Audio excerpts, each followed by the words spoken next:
یو کس وایي چې د چا په زړه کې د کفر خبره راشي د دې څه حکم دی؟ په زړه کې د کفر خبره راتله الله وسوسه ده، او وسوسه باندې الله پاک نه نیسي، دا د شیطان د طرفه هغه وسوسه لرې کوه او باسئ د زړه نه. یو کس تپوس کړی دی چې د چرګې د خپې خوړل لا څنګه دي؟ جایز دي؟ که ستا خوښې وي نو خورئ. په دې کې یو احتیاط کول پکار دی. هغه راته ووایم د چرګې خپې د هغې سرونه هغه دا ده چې کوم دکاندار دا چرګې خرڅوي او ته د خپې د چا نه راړې، نو اکثر دکانداران داسې چې مثلا یو سړی دی هغه چرګه واغشته او د چرګې پیسې ته دکاندار وصول کې مثلا 1.5 روپۍ، بیا دا دکاندار ته دی وایي چې دا راته حلاله که، نو بیا دا دکاندار چې څنګه حلاله کي نو زر زر هغه کار کوي، هغه سرم په هغې بالټي کې وغورځوي او هغه پنجم په هغې کې وغورځوي او هغه کلمې ملمې په هغې کې وغورځوي، کله کله پکې ان او زړم لاړ شي. بیا دا دکاندار څه چل کوي دی دا پنجه روباسي بیلې کېدي صفایي کې سرونه بیل کېدي او دا اینا او دا زړه وغیره کدایم پکې اچولی دا بیل کېدي او دا بیا په نورو خلکو باندې خرڅوي. دا ما په کراچۍ کې لیدلي دي په امپریس مارکیټ کې په صدر کې، هلته کې هغه زمانه کې و دلته دا رواج هغه زمانه کې نو که چېرې دا د خلکو د هغې غشتو چرګو نه پاتې اجزا وي نو هغه په دې چرګه پیسې ورکړي دي، دا پنج د هغه رسېدي او دې دکاندار ته نه ایسارې کې که دې خبرې نه پس هم ایسارې نو هم ناروا دي، ځکه چې دا په خپل عمل کې مزدوري غشتل دي، په مزدورۍ کې راولي او دا خو بغیر اجازت دی خلی، نو دا پردیش په تا باندې خرڅوي دا حرام دي، دې نه ځان ساتل پکار دي. که خپله دی ډېرې چرګې واغشتې مېلمانه دې راغلي وو یا یو چرګه د 2 چرګې د هغې خپې پخې نو کولی شي. یو کس ووي چې زما عمر کم و، ما د یو 2 کسانو نه 1.5 روپۍ اغشتې وي، اوس زما عمر 21 کاله دی او هغه کسان ژوندي دي چې ما نه چا نه دا پیسې اغشتې وي، اوس د هغې په 2 دونه پیسې ما یو فقیر ته ورکې د الله د رضا دپاره، نو آیا زما غاړه خلاصه شوه او که نه؟ نه، ستا غاړه نه ده خلاصه شوي چې هغه کسان شته تر څو چې تا دا خپلې پیسې دی ته نه دي حواله کړي تر هغې د غاړه نه خلاصېږي. که دا ډبل نه په 10 چنده او په 20 چنده هم سیوا ورکې فقیر ته نو خلاصېږي به هله چې د مالک ته ورسي. یو کس تپوس کړی دی چې ابلیس د فرښتو په فرض کې داخل و چې کله د الله تعالی نافرماني وکړه نو مرتد شو او په قرآن پاک کې دي وکانه من الکافرین. سوال دا دی چې څومره موده عبادت کړی دی نو دا عبادت چې هغه کولو نو وکانه من الکافرین نه دا پته لګي ای کان فی علم الله تبارک وتعالی من الکافرین فیما مضا، دا الله جل شانه په علم کې د مخکې نه دا کافر و دې ته پته وه، او باقی ظاهري مخلوق ته لکه انسان ته فرښتو ته پته نه لګېده چې دا سړی کافر دی. نو چې کله یو انسان هغه ظاهري عمل د شرع مطابق وي او په زړه کې د کافر وي دته منافق ویلی کېږي، دا د کافر نه بدترین لاندې طبقه کې دی او د اعمال د په آخرت کې په کار نه راځي. یو کس وایي چې ما سره 50,000 روپۍ یعنې نصاب ته رسېدلې پیسې وي، په هغې باندې کال تېر شو ما زکات نو ورکړی، هغه پیسې زما نه روکې شو، چې کله په هغې باندې کال تېر شو نو د هغې زکات په تا فرض دی، اګر که هغه پیسې تا نه روکې شوي وي. قرض د چا نه واخله که تا سره یې نو ورکه او که نی نو قرض واخله خو د هغې زکات ورکړه. یو کس تپوس کړی دی وایي زما په کور کې د ښځې د خاوند جګړه ده، په دې خبره باندې خاوند وایي چې زما د څاروو زما د مال خدمت به کوي او د هغې غوجل به خامخا صفا کوي، که زړه دې ښه او که بدي، او ښځه ورته وایي چې نه دا د الله په قانون کې په ما باندې دا خدمت نشته دی، نو په دې کې په حقه څوک دي؟ نو د خاوند په ښځه باندې دا حق نشته. که د خوشګوار او د ښه ماحول او وخت تېرولو دپاره ښځه داسې کوي نو هغې ته کول په کار دي، دې ته حسن معاشرت وایي، ځکه چې خاوند هم ډېر څیزونه داسې چې هغه د ښځې په خاوند باندې واجب نی، لیکن خاوند یې ښځې ته ورکوي، نو ښځې ته هم په کار دي چې د خاوند د زړه ساتلو دپاره دا خدمات کوي. لیکن قضاءً که قاضي ته دا لاړه، عدالت ته دا لاړه، نو د دې خاوند په دې ښځې پورې دا حق نه کېږي، دته په کار دي چې ځان ته نوکر ونیسي. یو کس وایي چې په محله کې خلکو د اختر مونځ کړی وي، په هغې کې د جمعې مونځ کول څنګه دي؟ جایز دي، د جمعې مونځ هم پکې کېږي، د اختر مونځ هم، اگر که بهتر دا ده چې رسول الله صلی الله علیه وسلم به د اختر د مونځ دپاره هغه وتو بهر صحرا ته او د جمعې مونځ په غټ جامع مسجد کې کول پکار دي، لیکن که چېرې چا وکړي. بل تپوس یې کړی دی چې د جمعې او د اختر په مونځونو کې په ړومبي رکعت کې سورة الاعلی سبح اسم ربک الاعلی او په دویم کې سورة غاشیه دا سنت دي، لیکن که د ګرمۍ په موسم کې سړی دا پرېږدي واړه سورتونه ووایي نو ویلی شي. دا سنت داسې دي چې مستحب دي، په دې باندې عمل نه کول پرېښو کې څه حرج او ګناه نشته دی. البته عام حالاتو کې په دې باندې عمل کول پکار دي، لیکن کله کله کې سړی پرېږدي نو هېڅ باک پکې نشته. یو کس تپوس کړی دی چې تاسو د جمعې په ورځ باندې په خطبه کې چې کومې دعاګانې وایي په دې باندې مونږ آمین ویلی شو او په زړه کې پې آمین ویلی شي، او د جمعې د خطبې اورېدل واجب دي او خبرې کول منع دي، نو په زړه کې په دې باندې آمین ویلی شي. یو کس تپوس کړی دی چې حضرات اهل بیت ته زیات نه زیات خیر رسول هغه څنګه سړی کولی شي؟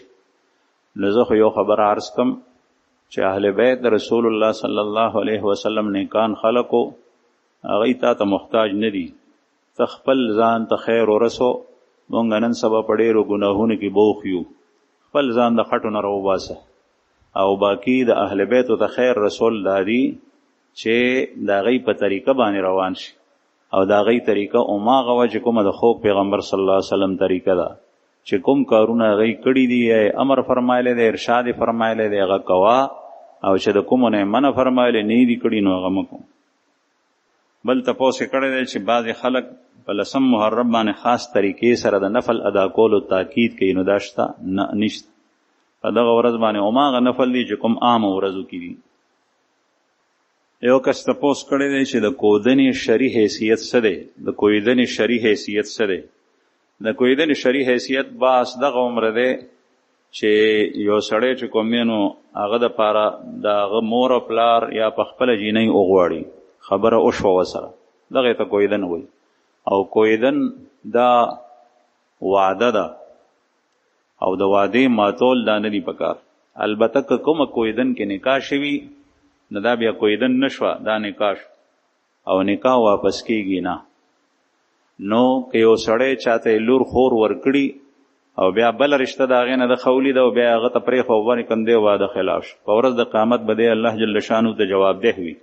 او دا هغه واده نه ده چې کوم کې لغونې چوټ شته دی، دا دې ته ویلی کېږي لوز. لوز جدا شی دی او واده جدا شی دی. لوز ډېر کلک شی دی، هغه د طرفینو نه کېږي. جنۍ والا اووی چې مونږ درکو دا جنۍ دا مه درکه، نکاح نه ده شوي، او دا هلک کور ووی چې دا کور زما خوښ دی، دا مې خوښه ده، نو دا لوز شو. اوس دا لوز ماتول حدیث مبارک کې راځي لکل غادر لواء یوم القیامه، د هر یو لوز ماتون کې کس غادر به یو جنډی او دا به په ورځ د قیامت په ده باندې لګېدلي، ده به خپله نه نیولي، په ده به لګېدلي چې دا هغه کس دی چې فلانکی غدر یې کړو، خلک به د ده په تماشی. نو د دې څیز نه ځان ساتل پکار دي. نو کویدن په دې کې نور څه نشته دی چې دا روټۍ ده او دا جوړي دي او دا فلانکی دی او دا ډنګړی دی، دا ټول رواجي څیزونه دي او دا نښه اچول دي، دا دي بس د مسلمان یو خبره. او د لوز هر یو قوم کې خیال ساتلی کېږي. د دنیا چې نن سبا څومره تجارت دی بین الاقوامي انټرنیشنل سطح باندې، د امریکې نه څه شی راغواړي، د چین نه راغواړي، دلته نه څوک هلته غواړي، دا ټول په لوز باندې کېږي. بس قرآن کریم کې الله پاک فرمایي یا ایها الذین آمنوا اوفوا بالعقود، اے مؤمنانو تاسو بیا خاص د خپلو لوزونو د هغې وفا کوئ، هغه سر ته رسوئ. نو کویدن چې وشي هغه ماتول نه دي پکار، خو دا نکاح نه ده. یو کس وایي چې په پرتوب کې د پتون سره په جیب جوړول او په هغې کې پاکستانی او غیر ملکی کرنسی کې خل یا مقدس اوراق او پاڼې کې خل کاغذونه کې خل دا څنګه دي؟ نو د پرتوب کې د پتون سره جیب کې اوراق او مقدس اوراق چې په هغې د الله نوم وي، د قرآن پاک آیت دی پکې، دا ټیک نه دي، ځکه چې دا بې ادبي ده. او باقي پورته جیب کې چې کوم دی نو دا کېښوی شي او روپۍ پیسې پکې کېښوی شي که په هغې باندې داسې لیک ني چې په هغې کې د الله او یا د الله د رسول نوم وي. یو کس تپوس کړی دی چې د حضرت علی رضی الله عنه د پاره د آقا، د مولا او د مرشد لفظ استعمالول څنګه دي؟ دا جایز دي؟ آقا مولا مرشد دا لفظ استعمالول جایز دی، البته کدی پسې شاته عقیده خطاوه نو بیا حکم هغه شان دی. مثلا مونږه د الله جل شانه د پاره هم د مولا لفظ استعمالو. انت مولانا، قرآن کریم کې الله پاک فرمایي مسلمان ته چل خولې دی، انت مولانا، ته زمونږ مولا یې. الله لپاره استعمالېږي او مونږ د عالم لپاره استعمالو مولانا. نو مولانا ویل کېږي زمونږ مولا، زمونږ آقا. دا لفظ دواړو ځایونو کې استعمالول شي. البته که چېرې دې ځای کې د مولا په لفظ پسې شاته ستا عقیده دی چې د هغه مرتبه د خدای په شان برابر ده، زه نیم خبر، دا د هغې کس د زړه پورې ده، نو بیا دا خطا دی او لارې خطا کړي ده او دې سره دی کفر ته وځي. ډېر تپوسونه داسې کېږي چې د هغې جوابونه په بیان کې وشول، لیکن داسې دی بل تپوس یې کړی دی چې د کربوړي وجل څنګه دي. د کربوړي وجل جایز دي، بعض روایاتو کې راځي چې دا وجنئ. ام المؤمنین حضرت عائشہ رضی الله عنها نه یو روایت د وجلو شته، وجل جایز دي. یو کس وایي چې مرتد څه ته وایي؟ مرتد صيغه د اسم فاعل لا، طالبان او عالمان پیژنې مرتددن، ارتداد مصدر د مرتددن اصل کې اسم فاعل داسې او بیا بعد الاعلال مرتد شو. مرتد هغه ته ویل کېږي چې هغه د دین اختیار کی، مسلمان شي او بیا د دین نه برګشته شي، بیا هغه دین پرېږدي، کافر شي. یو خبرې سره، یو قول او فعل سره دته مرتد ویل کېږي. دویم تپوس یې کړی دی چې زړه کوم څیز سره مضبوطېږي، چې د بهادرۍ کارونه کوي نو هغې سره زړه مضبوطېږي. هر یو کار چې کوم صفت په ځان کې پیدا کوي نو د هغې کارونه او اثرات چې کوي نو زړه هغه شان تبدیلېږي. مثلا یو سړی دی شوم او د په پیسو ورکولو زړه نه کېږي، نو دی وایي زړه کې مې سخاوت نشته، سخي به څنګه جوړېږم؟ نو سخي به په دې جوړېږي چې مال شوکې د ځان نه ورکې، دا چل زده که، لږې لږې ورکو، بیا ډېرې که، بیا نور ډېرې که، بیا نور ډېرې که. نو یو وخت به داسې راشي چې ستا د زړه به د هغې ستا د عمل له وجې نه متاثر شي، نو هغه که به سخاوت راشي. دغسې ټول کارونه. یو کس وایي چې زه د 2 لکه روپۍ باندې غوا واغشته، بیا دغه غوا هغه بل کس ته یعنې حارس ته ورکه او ورته یې وویې چې دا غوا به ته وساتې 6 میاشتې پس به مثلا ما ته یا کال پس 3 لکه روپۍ راکې. شرعي لحاظ سره دا څنګه دي؟ دا ټیک نه ده، بلکې دا غوا د ده ده، دی په دې باندې دا پیسې چې خلي متعین نو دا سود کې راځي. که داسې وکړي چې دا غوا دی په هغه باندې خرڅه کړي، د هغه شوه او پس د هغې نه څه میاشتې پس بیا دی دا غوا اخلي. یو سړی وایي چې زه دعا داسې کوم چې کله دعا کوم نو زه په هغې کې دا وایم چې اے میرے اللہ، مجھے آپ کی ذات پر قسم ہے کہ آپ کے سوا میرا کوئی نہیں ہے اور نہ دینے والا ہے. کیا اس طرح کہنا ٹھیک ہے؟ داسې وینا ټیک ده؟ نو او ټیک ده، په دې کې داسې خطا الفاظ نشته. یو سړی وایي چې کال اوشو ما کور اغشتی و او هغه کور په ما باندې راس نه دی راغلی، په هغې کې ډېره پریشاني سره موږ مخامخ یو او په کور کې هیڅ یو کارم سمې نه خوري، نو مونږ صدقه او خیرات نه دي کړي. د دې څه وجه کېدی شي؟ کور کې کور راس نه دی راغلی، دا خبره خطا ده. کور بختور او سپیره په خپل ذاتی لحاظ سره نی، البته په کور کې بختورواله او برکت او سپیرواله ستا د عمل په وجه راځي. مثلا په کوم کور کې مز نه کېږي، په کوم کور کې د قرآن پاک تلاوت نه کېږي، په کوم کور کې ذکر او اذکار نه کېږي، په کوم کور کې جنگ جګړې ډېرې زیاتې وي، په کوم کور کې تصویران او فلم بینی ډېره زیاته کېږي، په کوم کور کې زنانه پردې سره وخت نه تېروي، سرتور سر ګرځي اخوا دیخوا، د لیورونو په مخ کې، د سخر په مخ کې، دې کور کې شیاطین ډېر راځي، نو دا سپېره شي. او چې کوم کور کې د الله ذکر، طاعات، مزونه، حیا او پرده او نیک اعمال وي، هغه کور بختور شي. د دې وجه اعمال. یو کس وایي چې زمونږ په کلي کې یو کس دی، هغه وایي چې په جیب کې د مسواک وي او اکسیډنټ وکړي نو هډوکی به دې نه ماتېږي. دا خبره ټیک نه ده، خطا ده. چې مسواک دې په جیب کې وي، اکسیډنټ وکړي نو هډوکی به دې نه ماتېږي، دا چرته نشته دی. دا اسې مفروضه ده، چا جوړه کړې ده، خبره غلطه ده. د مسواک خپل فضایل دي لیکن د مسواک په باره کې خو پیغمبر صلی الله علیه وسلم صحابه او زمونږ مشرانو یا په قرآن پاک کې د خبرې ذکر نشته. یو کس وایي چې ما اوریدلی دي چې د حضرت مولانا زکریا رحمه الله په کتاب فضائل اعمال کې ډیر واقعات هغه غلط دي او ډیر احادیث پکې ضعیف دي. آیا دا خبره رښتیا ده؟ دا خبره غلطه ده. د حضرت شیخ رحمه الله په کتاب کې واقعات غلط، دا خبره بالکل غلطه ده، نشته. دویم پاغه کې احادیث ضعیف دي، دا خبره ټیک ده. ټول احادیث ضعیف نه دي، صحاح پکشتا، حسان پکشتا، ضعیف هم پکشتا. البته کتاب نم فضائل اعمال له اگر که حضرت شیخ رحمه الله دا نم د دې نوې خې، لیکن فضائل یو احکام دي یو فضائل دي. د فضائل په باب کې ضعیف روایت باندې عمل کول شي ځکه چې دا یو حکم نه دی شرعي صافه ده. نو حضرت شیخ رحمه الله هغه کې چې کوم حدیث وروړي که ضعیف هم وي هغه قابل عمل دي ځکه چې دا غي تعلق د حکم سره نه دی. بل خبر زدا عرض کوم چې تا دا پرچی لیکلی دا تا اوریدلی دي او تا دې کې دا نه دی ویل چې دا ما حدیث کې کتلی دي یا مې قرآن پاک کې کتلی دي یا فلان کې عالم چې هغه د حضرت شیخ رحم الله نه غټ عالم دی هغه ماته ویلی دي، تا اوریدلی دي. نو یو خدای الله رسول فرمای کفا بالمرء کذبا ان يحدث بكل ما سمع، ایک انسان کے جھوٹا ہونے کے لیے اتنی بات کافی ہے کہ وہ ہر سنی سنائی بات کو پھیلاتا رہے. د یو انسان د دروغ د پاره دغه عمر خبره بس ده. د الله رسول فرمایي چې دا سړی دروغجن دی چې څه خبره واره دا غبل ته دی وای. نو تا چې کله دا خبره اوریدلی دا او ته بل ته بیانې او تحقیق دی نه دی کړی نو ته په خپل دروغجنې کاذب د رسول الله صلی الله علیه وسلم د حدیث مطابق. بل چې تا چانه اوریدلی دي نو هغه سړی تا ذکر نه دی کړی چې دا څوک دی. آیا دا د حضرت شیخ الحدیث مولانا زکریا رحمه الله د مرتبه او د مقام سړی دی په علم کې، په تقوا کې، په تورع کې، په الہیت کې؟ حضرت شیخ رحم الله د احادیثو کتابونه لیکلي دي، دا غي تقاریر شته.